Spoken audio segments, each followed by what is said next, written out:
Mr. Renato Sacchetti, do you hear me? Yes, Okay, loud and clear. Good morning, everybody. I will be really quick. I will share with you a presentation which many of you, probably the information inside knows already, but it is always good to refresh. Just let me know if everybody can see it. Is it okay? Can you see it? All right. We all know the damage that fire make every year. Only in 2023, 23% of the total worldwide emissions were made by fire. But there are some interesting factors that are critical in every phase of the fire. In the initial stage, the most important is to recognize immediately the beginning of a blaze.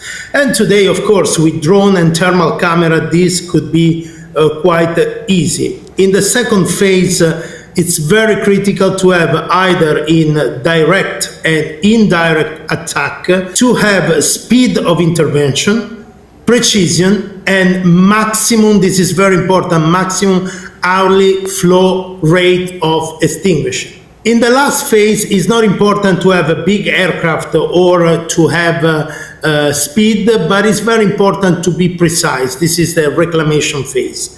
And we can recognize mainly two different strategies. The indirect attack, which the key is to pull the area around the fire. And the key is to have a large tanker and big quantity of extinguishant. In the direct attack, it's very important to have precision and, of course, the highest hourly flow of rate. But what we really need to be effective, this is probably the only technical slide and is the most important. We need to drop slow and low.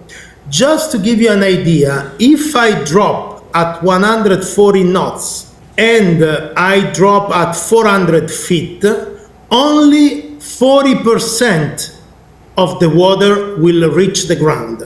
And it's very important because you see on a drop of at 100 knots or 120 knots, only 2 liters per square meter will reach the ground. Now, to be effective on a fire, you need to have at least between 12 and 18 liters per square meters. So, if we drop fast and high, no matter if we have 30 tons of water, the water will vaporize and the fire, the temperature on the ground above 1000 Celsius will make it completely not effective. So another important factor is to reduce the intervention time. You can see that from the beginning of a fire, once we are at the latest stage, it's impossible for anything that we have today to control the fire. So we need to be faster to attack the fire, especially in the direct attack in this phase of the fire. Then, of course, the most important, the flow rate.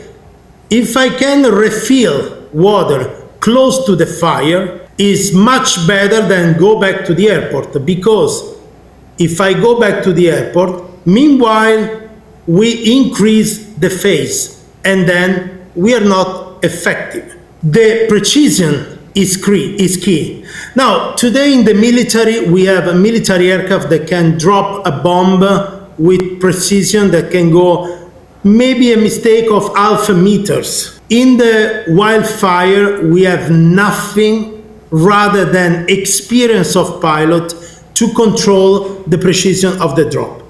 Another important aspect is to have a high payload. Now, if we have, let's say, a few liters of water, if the fire is below the canopy tree, the water will not reach the ground.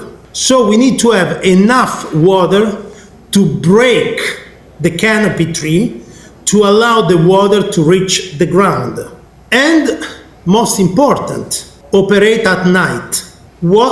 Everything that we have today we cannot operate at night in a safe environment.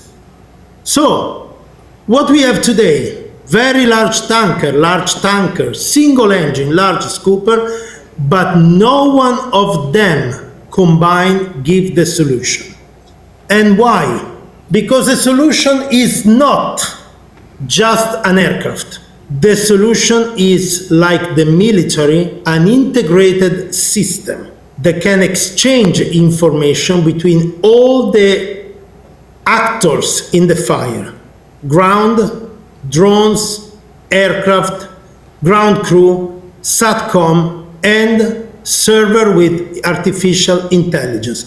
What is the advantage of a system like this? Well, first of all, the ground crew does not have the full information of the fire. There is smoke.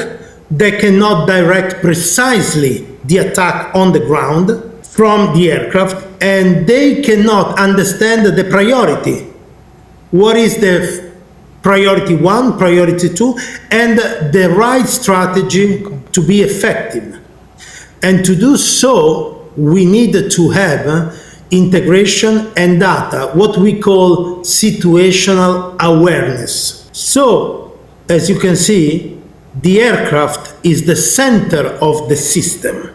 But the aircraft itself cannot be the solution if it's not integrated with drones that give the information, with data analyzed with artificial intelligence, that give right strategy, give the priority of the target to minimize the damage, and a SATCOM system as a backup in case the bubble 5G produced on the ground that connect all the aircraft, drone, and ground crew is not working. So what you see is an aircraft that will be ready in will be in production in 2031.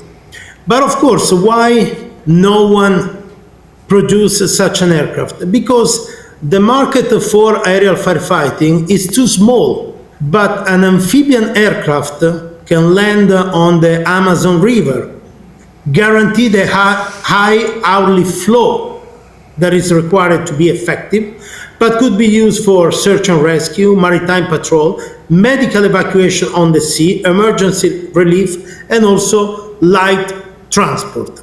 In conclusion, and I hope I was on the 10 minutes. In conclusion, to be effective, we must focus on several factors: precise flying and strategic dropping, supported by real-time data and stronger communication.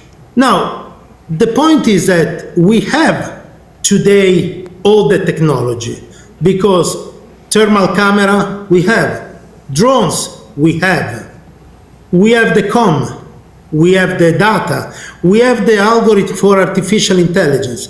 What we really need to be effective is to have everything integrated. Thank you.